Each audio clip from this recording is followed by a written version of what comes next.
Welcome to another episode on the People Productivity Channel, a channel devoted to helping you become a better you. Because in life, you are the product and a better you is the solution. Today, I have with us a very, very interesting guest, Chris Gilbert. You know, it's interesting as you go through life, you run into people and then you find that they've got an interesting story. Chris called me recently to see if I was going to come to this Mercer County HR conference again. And sure enough, I did sign up, met him at the meeting, hadn't met him before. We got into a conversation and he's had a unique life journey. And what's most fascinating about life in general is that there's 7.5 billion people and each person is on an absolutely unique journey of their own. They're born in a different time, place, parents, different surroundings, different experiences. All of this together combines to create, a unique individual. And we're going to talk a little bit about Chris's journey today, because what interested me in the conversation with Chris is that he had become very self-aware. And self-awareness is something that many people, I think, struggle with. That famous saying, know thyself, may be the hardest two-word thing to accomplish in life. People spend a lot of time in life, ultimately, when they become self-aware, trying to find out, who they are, why they do the things they do, what are the reactions they have. Chris has dug into this based on his own background, and we're going to talk a little bit about his journey and self-awareness and some tips and tricks that, he's used to become more self-aware and to actually transform himself. So, Chris, maybe you could say hi to the audience, just briefly introduce yourself. Good morning or afternoon, everybody. Thank you for having me, Frank. This is exciting. This is awesome.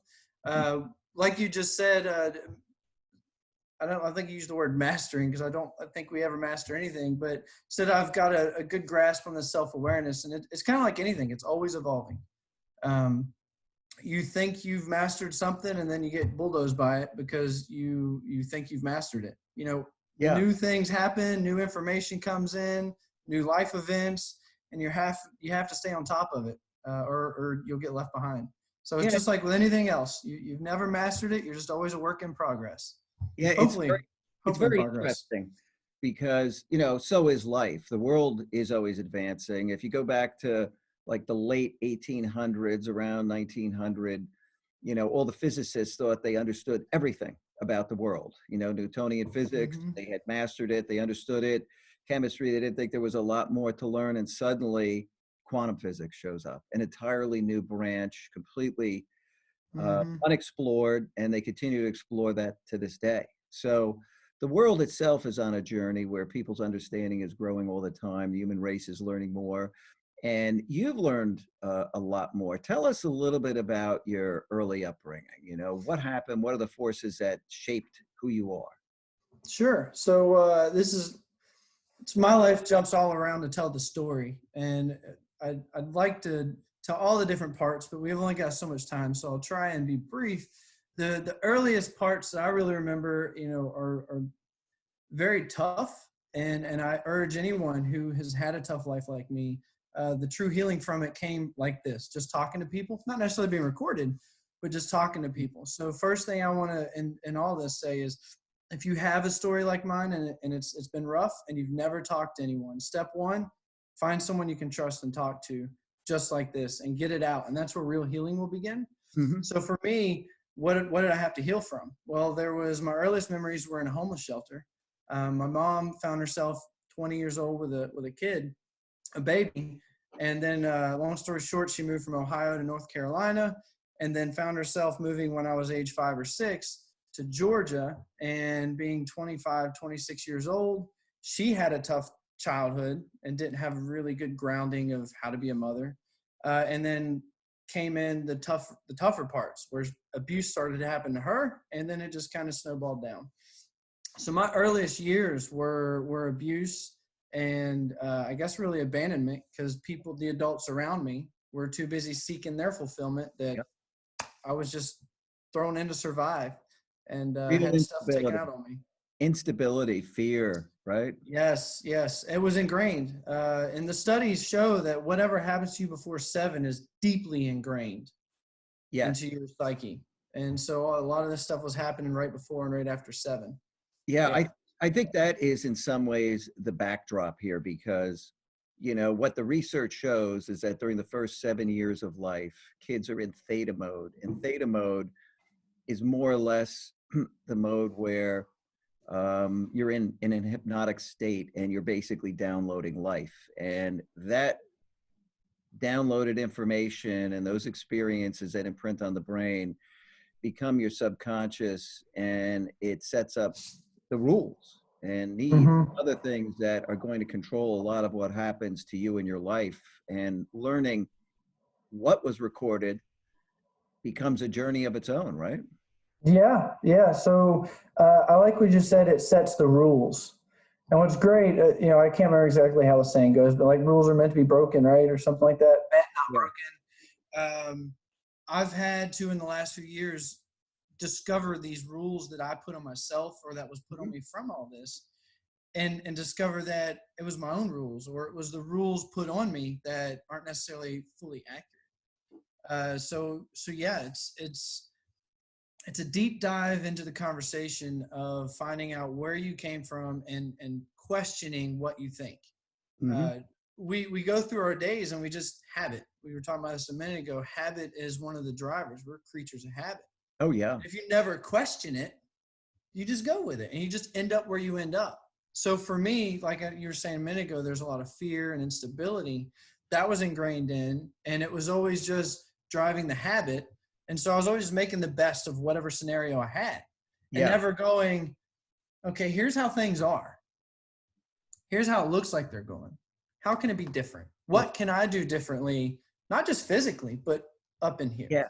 Well, I remember you telling me when we met and talked for the very first time, and then had a discussion, pre-discussion before this interview, that kind of your beginning of your self-awareness happened when you finally met your dad. Is that right?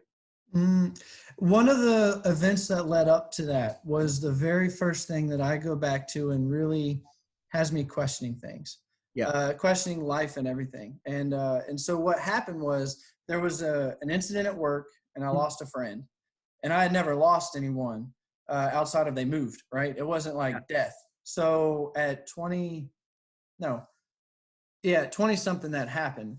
And, and so I had to question, how do I live through this? And in that, going to the counselor, and then the counselor discovered and dug up that when I found my dad when I was 18, and my dad's this really awesome guy. There's a lot of great traits that are in my DNA that really began to wake up after I found them. And then my brain decided to formulate this story, and I didn't even know it really formulated the story. I don't Yeah. think I thought to make it happen, but it formulated the story that if my dad had always been around, I would have been more extroverted like I always wanted to be and now am. I would have been more confident. I would have been better. I would have insert whatever into the blank better. It would have been better. And in the series of this counseling sessions, this came up, and then the counselor looked at me and goes, "Well, you don't know that." Surely I do. Absolutely, 100%. Life would be better. She goes, "That's a story you've made up. That's not reality. Reality is what reality is. And what you've done is you made a story for the good. What you don't know is it could have went worse." Mm-hmm. Absolutely not. If my dad was there starting at age 6, and then the session ended and I'm driving home and I was like, she don't know. Right? When you're confronted with truth and you're not ready for it, you normally push back or twist or something, right? There's that reaction. But it took about 3 days. I remember taking about 3 days, and on the third day, and kept popping into my head through the first 3 days. And I said, you know what? She's right. And immediately when I consciously was like, yes, this is accurate, I wish I could explain how it happened and why it happened. It was like an elephant got up off my chest. Mm. And that was one of my first real confrontations with truth and reality versus what I thought, Mm-hmm. and becoming self-aware. And becoming the authentic you in some ways, right? Yes, absolutely. Absolutely. Accepting who you are. Yes. Which is, self-acceptance is a big thing, actually. And for me, it took quite some time. I'm up here in New Jersey now at 34 years old. Yeah. That was back at 22.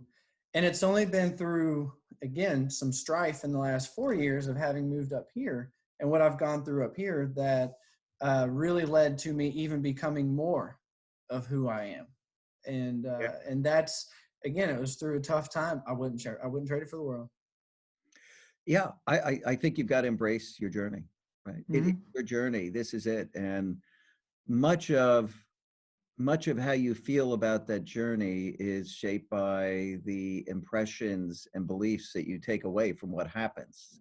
So you take positives or negatives from almost anything. And what you end up choosing to believe in so many ways does in fact shape your reality, because that becomes you. And so this interesting journey you've been on to find yourself. Too bad you had to come to Jersey to find more strife. I love Jersey. Some of the theories that are in my book came from talking to people from Jersey, and that conversation starting with what's better, Jersey or Savannah? Because our human brains, we always got to have something's better than something else. And for me, I always tell them it's cakes and pies. I personally myself, I'm not going to compare a cake or a pie. If they're both there, I'll eat them both, and I'll enjoy it. Yeah. But that's what I would tell people. Savannah's cake, Jersey's pie. I love them both. I think they're great. But when you move up to move up from Savannah to Jersey, and you've never lived anywhere else, it's a whole new world. I was like, it's a new state. No, it was a new country for me. And then I didn't have the plan. So yeah, it's not an easy area to just easily acclimate into if you don't come from something like it. Well, and listen, moving to a whole new area and experiencing that is also a growth journey, right? For you. Oh yeah. Tremendous. Learning how people think differently. Yeah. But it forced me in a situation where I've now had to talk to thousands of people at this point. Yeah. And it's interesting how we all want the same thing. We just want it in different ways. And so we're all the same. All the wars that end up happening typically have to do with someone's different. It might be land, but okay, it's not my land, it's your land. It's different, right? It's just something different, right? That's where a lot of larger strife comes from, is just people being different, but we're not. We're all the same people. We want to be happy. We want to be fulfilled. We want to have impact and meaning. And even if it's small, right? I've got a friend that he just wants to get by and he doesn't want to work too hard. For him, that's his purpose, to get by and enjoy and not have to work too hard. And then you got the other, Tony Robbins of the bunch. Oh yeah. They want to make a huge impact, right? So we all want to live and be happy. That's kind of really the core of all of us. Well, and the world has to be in balance and have harmony. So you need a mix of all different types of people to achieve some state of balance. If everybody was achievement driven, it'd be a battle. Yeah. Right? Can't everybody be the manager, right? What's that saying at work? Too many chiefs, not enough Indians. Yeah. True. Yeah. So you grew to start kind of questioning everything and trying to understand what your mind, brain, body were telling you, right? Because the mind answer, the heart answer, how did that all work out? So about a year ago, I think it was about a year ago. I won't fight myself over the time frame, but that was where I learned through different people who I listened to, read books, listened to their talks. The brain, the body, the mind, whatever you want to call it, is wired for these three basic things primarily. And left to its own devices, it's what it's going to go after. It wants to seek pleasure, it wants to avoid pain, and it wants to fill the voids. Yeah. And now all that comes down to perception. What and by the way, perceive as those items. I would say the voids are unfulfilled needs. Humans are need-driven organisms. There are needs at different levels, and people have different mixtures of these physiological and emotional needs. And the body is, wired to go pursue those, right? Yes. That's why Maslow's hierarchy turned out to be so valid, I think. I believe there's legitimate needs. I'm right there with you, but there's legitimate needs, and then there's filling that legitimate need in wrong ways. Oh yeah. Right. Just sticking something in there because I think it'll work. Right. I use the story of a puzzle.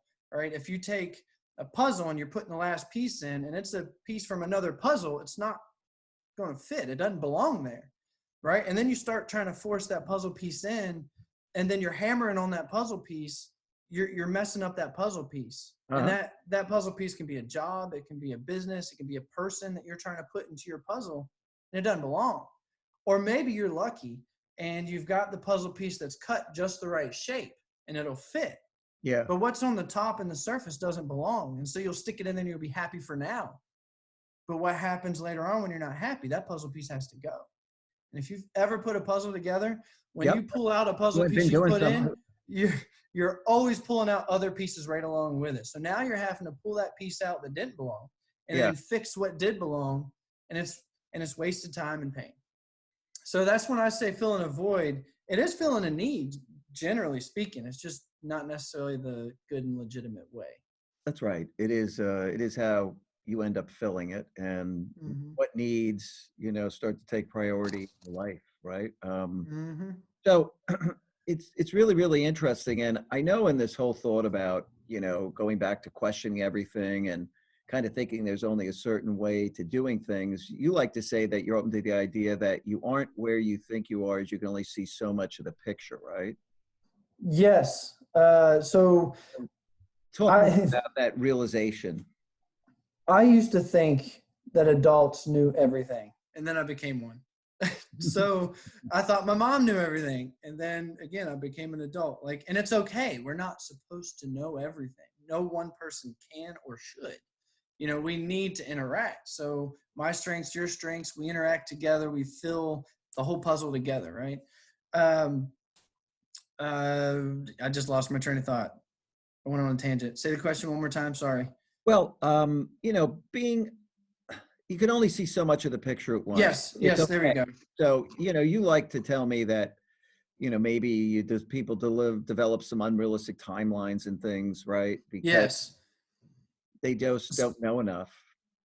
So what happened for me, and I still do this, you never master, again, like at the beginning, I still, just yesterday, I was fighting with myself about something I need to have done tomorrow. And I was like, why do I have all this pressure? And I really don't have to have it done. You know what I mean? So what happened is I realized that all of us learn and know what we know, and we can forecast as much as we can, and we can put together as much of the how as we can. And then we just go and start doing it. And along the way, we'll start figuring out the rest. And I had no idea that that's what adults were doing around me, was they were just figuring out as they went. And now you can plan. Don't get me wrong. I don't think you should live every day and every year as though you can't plan it or you can't work towards it. But you do what you can, and then you get down the road 10 miles, the life road 10 miles, and then you have a better picture. Yeah. You've got more muscle memory. You always want to question your habits, but so for example, the first time I drove a car, it was a manual, it was a Ford Ranger, like a 96 or something. I couldn't check the speedometer. I couldn't check the mirrors. All I could focus on was keep it between the ditches and don't hit anything else. I couldn't. And now, don't tell the cops, I can eat, I can change the music, I can shift gears, and I can take it all in. Oh yeah. Well, this comes down to the subconscious, learning these complex tasks. For instance, driving a car. Eventually, from driving in practice, your subconscious understands driving, masters it, and you can literally be off thinking about something else for a minute and suddenly realize, oh my God, I wasn't paying attention. But your subconscious was literally watching, driving, and doing everything while you were doing it. And had something happen, you would have immediately consciously been pulled back into that moment. So with a good old adrenaline rush while you're at it. Yeah. So let's talk a little about some practices, because this is always a channel where we try to share things that, people can apply in their own lives if they need to. And becoming more self-aware is certainly a part of the journey, but being able to bring about some change of that wiring that was put down when you were in this hypnotic state as a child is something many people need to do, right? People do have these reflexive actions and things, and that are part of this programming. Um, so let's talk about that a little bit, right?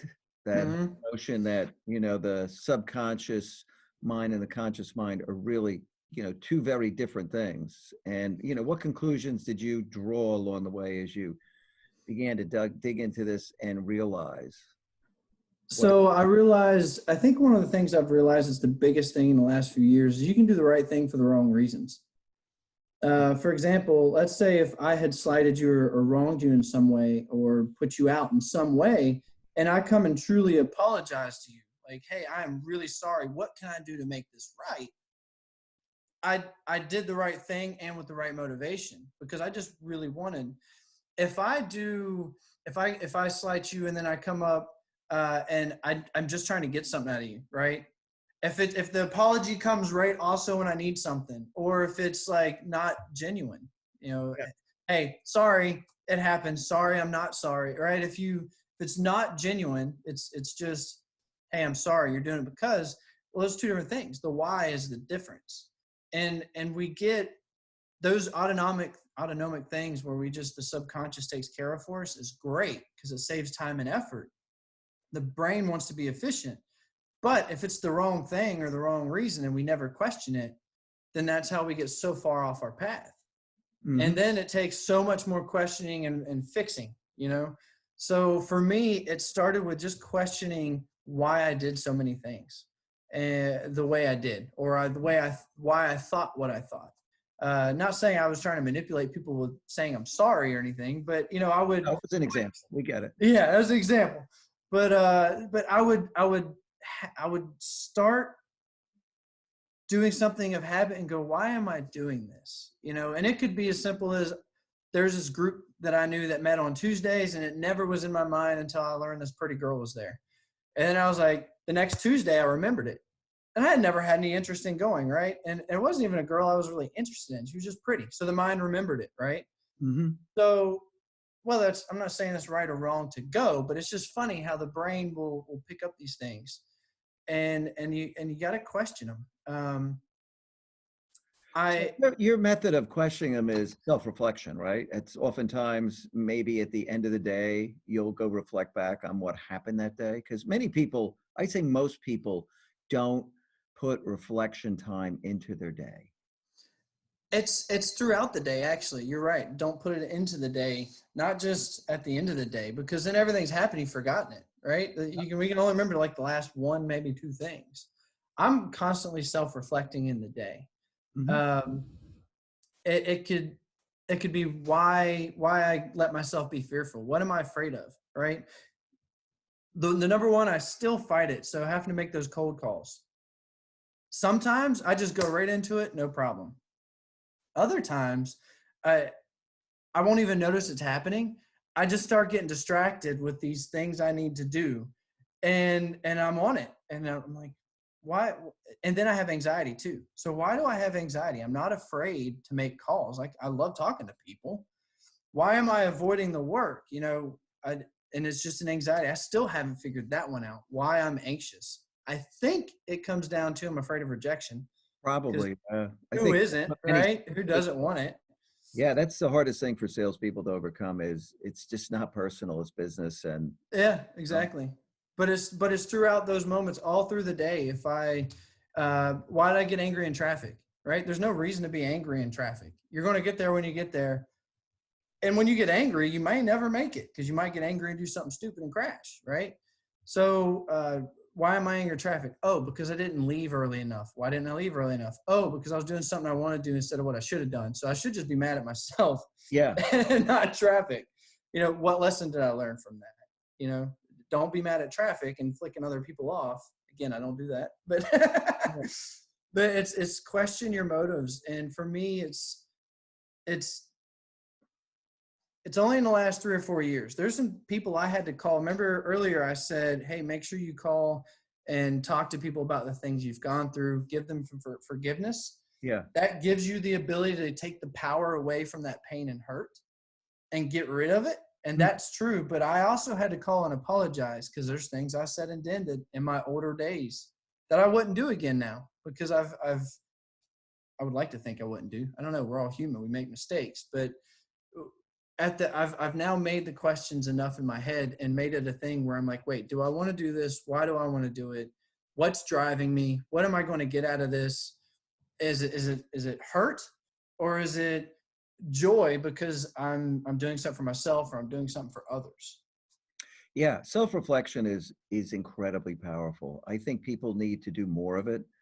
One of the things we tell companies is to, build think time into their people's days, because, if you really want to build an innovative company, you've got to have some organized time and method of allowing people to think and have ideas come from the subconscious into the conscious Mm-hmm. mind.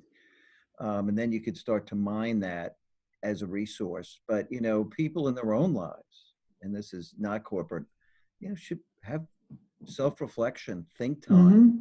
Do you meditate at all? I To that, right? Yeah. Not really. I'm just thinking through the day. I want to learn more about meditation. I want to learn more about someone who can just sit there. Because for me, just sitting there doing nothing. Yeah. Now I know it's doing something, but to me, it's doing nothing, and I don't do that very well. My mind has always got to be working on something. So I do. If you know how to meditate, I definitely need to learn how to do that. I'm But for me, okay it's at it, but you need to find somebody who is just really, really good. There's so many people out there just far better than me. I do think this notion of, discovering something that, you come upon a program in your subconscious that is causing you to react in certain situations out of, let's say, fear or want. And you need to overwrite it and create a new habit that will allow you to actually replace that program, because the way adults replace the programming that's in the subconscious is by creating entirely new habits that overwrite what's there. There are other methods we could talk about too, but that is the one that, habit is what creates new programming in the subconscious. And, you've discovered that along the way yourself. Yes. I learned that your habits are working for you or against you. Mm-hmm. And the other thing you just said, the key word is replace. It's very rare for anyone to just go, that habit's a bad habit, and just cut it. Very rare. It's almost always replaced. I'm not a scientist, so I won't put a number on it, but I know it's a very high number that it's almost always replaced. And that's the only way I've been able to, when I've found, because we're not just all inclusively aware at any ever point. Again, life keeps changing, situations change, new habits pop up that you didn't know you had.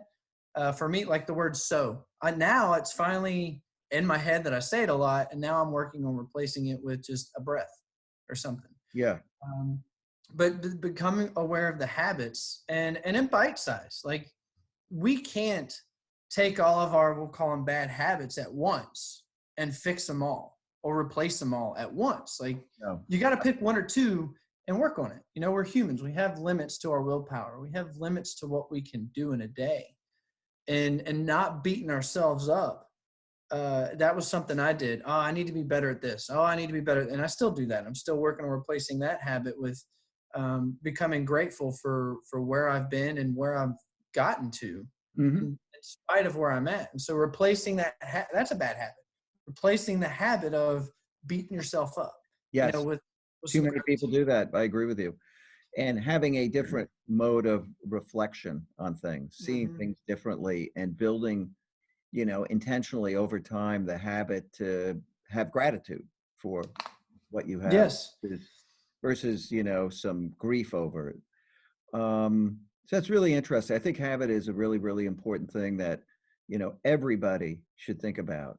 The other one that, I've dug into this over time, and certainly habit is the one I use.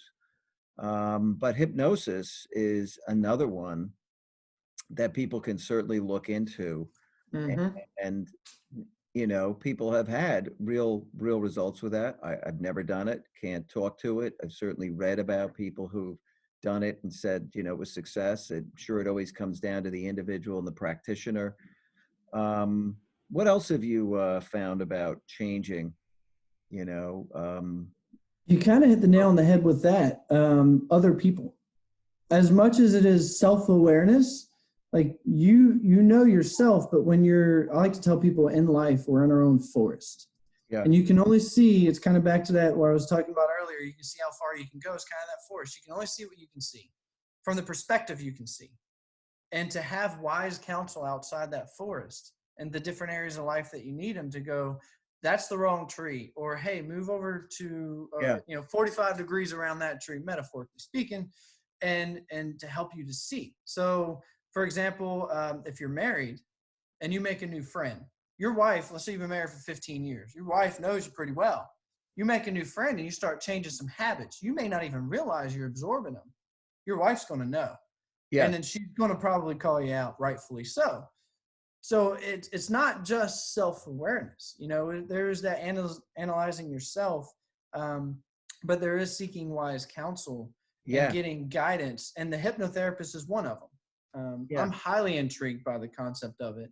I have a hypnotherapist lined up. Yeah. And I would say that finding a good mentor or counselor is really, really important. There's that famous, Johari window where, there's 4 windows, and the first window is where the things that you know about yourself that other people observe and also know about you. Then there's another window, which is there's things you know about yourself that no one else knows. Then there's another window, which is there are things that other people know about you that you don't know, right? And that's where the counselor really comes in. There's also another window, which is things that you and other people don't know. Like you could be an incredible pianist, but you've never played the piano. So these are untapped skills and things that, you have inside you. And it's incredibly valuable to have a great mentor who can see things that you can't see about yourself and be vulnerable enough to listen to them, because it's real guidance. The only way to make it through this life, in my opinion, with true joy and true success, is vulnerability. When you look at some of the most successful people on the planet, they're the ones with what we consider success anyways. Yeah. They're the ones that are, we'll say, just the most messed up, or the one that I hate to go to, but it's such a good example, is Robin Williams. Yeah. He was one of the most successful people. He was a comedian. He went into movies. He sold so many movies. He wanted to be known for not being a funny man. And he won a Golden Globe or whatever it was for that, or Oscar, I think it was called. I want to say he did Broadway. Like, it's just so many different facets of success. And he could walk into a room and just absolutely light the room up. He could make jokes in the middle of bombings to the troops overseas. Like, incredibly astounding man who committed suicide. I know. Because for whatever was wrong, he was not vulnerable enough to admit to whoever it was to help him figure it out. He may not even know. Yeah, he may not have known. I mean, the whole notion of depression and, the, brain chemistry and all these things are very, very complicated. It's a shame to lose, so many great people to tragic events like that. Listen, I think it's been really interesting. Do you have any parting comments that you'd like to leave with our guests? There's a saying, I won't say what book it's from, but there's a saying that says, the truth shall set you free. And we hear that quoted a lot. And the part that's always left off, almost always, is to know the truth, and the truth shall set you free. So my last parting piece would be to find that know the truth part. And the only way you can get there is questioning yourself, how you do, why you do, and get to root causes that in your heart, but until you get to that questioning phase, will you get to those parts in your heart? That's really true. So listen, I think it's been super. I'm glad that, you became self-aware and have had really just a great journey as you've been able to change the way you perceive things, the way you view things, becoming more appreciative for the things that you have and what happened and the growth you've had along the way, and learning that habit is a powerful force that every adult could take advantage of. So look, I wish you all the best on your journey, and thank you for coming on People Productivity Channel. Thank you. Take care, buddy. Bye.